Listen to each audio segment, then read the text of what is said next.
perangkat elektronik seperti AC, kulkas, pompa air, freezer, dan masih banyak lain deh pokoknya. Kalau dinyalain secara berbarengan, terus listriknya mati. Eits, ini bukan sebuah kebetulan. Tapi kejadian tersebut itu ada namanya. Biasa dinamakan overload. Tapi Sobat Samoto nggak usah khawatir, karena semua stabilizer Samoto udah ada berbagai macam proteksi, termasuk overload.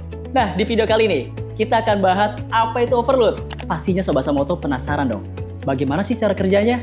Dan kenapa sih fitur ini sangat penting banget nih buat melindungi perangkat elektronik Sobat Samoto semua? Nah, penasaran nggak? Yuk, simak terus videonya. Oke, sederhananya, kalau kita punya stabilizer Samoto di rumah, nah terus kita gunain beban seenaknya tanpa kita sadari melebihi kapasitas yang seharusnya. Nah, misalnya kita punya stabilizer 5000 VA, terus kita gunain beban banyak banget deh. Apa aja kita gunain AC, kulkas, dan lain-lain.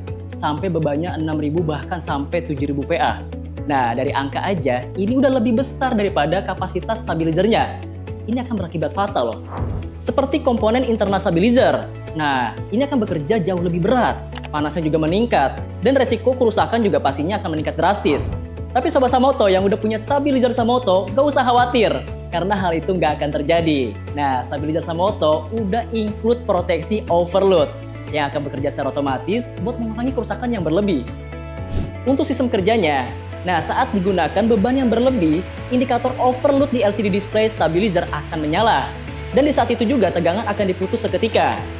Jadi proses itulah yang akan mencegah kerusakan yang mungkin akan terjadi. Stabilizer yang gak ada proteksinya, nah ini bahaya banget. Komponen internal stabilizer seperti trafo, relay, dan modulnya itu bisa terlalu panas. Isolasi kabel di dalamnya juga bisa meleleh. Dan gak cuma itu, bahkan korsleting listrik itu bisa terjadi loh. Terlebih lagi, kalau perangkat elektronik banyak yang tersambung juga nih ke stabilizernya. Nah, itu juga akan berisiko rusak. Simpelnya, proteksi overload inilah yang akan memastikan stabilizer nggak dipaksa bekerja di luar batasnya. Jadi secara otomatis, keamanannya juga tetap terjaga. Tapi kalau overload ini tetap terjadi di rumah Sobat Samoto, nggak usah panik. Nah, ini langkah sederhana yang bisa Sobat Samoto lakukan. Seperti mematikan beberapa perangkat, atau Sobat Samoto bisa kurangi beban elektroniknya. Nah, dalam kondisi itu, Sobat Samoto jangan langsung nyalakan stabilizernya, tapi tunggu dulu indikatornya kembali normal.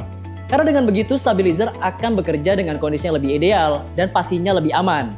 Yang perlu Sobat Samoto ketahui, semua stabilizer Samoto, baik yang 3-pass maupun yang single pass, itu semua udah dilengkapi dengan berbagai macam proteksi. Nah, itu sebagai standar maupun kualitas dari Samoto. Jadi bukan hanya sekedar menjaga tegangan tetap stabil aja, tapi juga bisa melindungi perangkat elektronik Sobat Samoto semua dari berbagai macam risiko yang sering terjadi dalam penggunaan sehari-hari. Pokoknya dengan Samoto, perangkat elektronik Sobat Samoto akan lebih aman, operasional lebih terkendali, dan umur perangkatnya juga jauh lebih panjang. Oke, sekian dulu videonya. Jangan lupa subscribe dan jangan lupa like. Jika Sobat Samoto memiliki pertanyaan, nah langsung aja tulis di kolom komentar. Atau Sobat Samoto bisa konsultasikan secara langsung nih. Kunjungi website resmi kami di samoto.co.id. Yuk, kunjungi tim Samoto sekarang, dan sampai jumpa di video selanjutnya.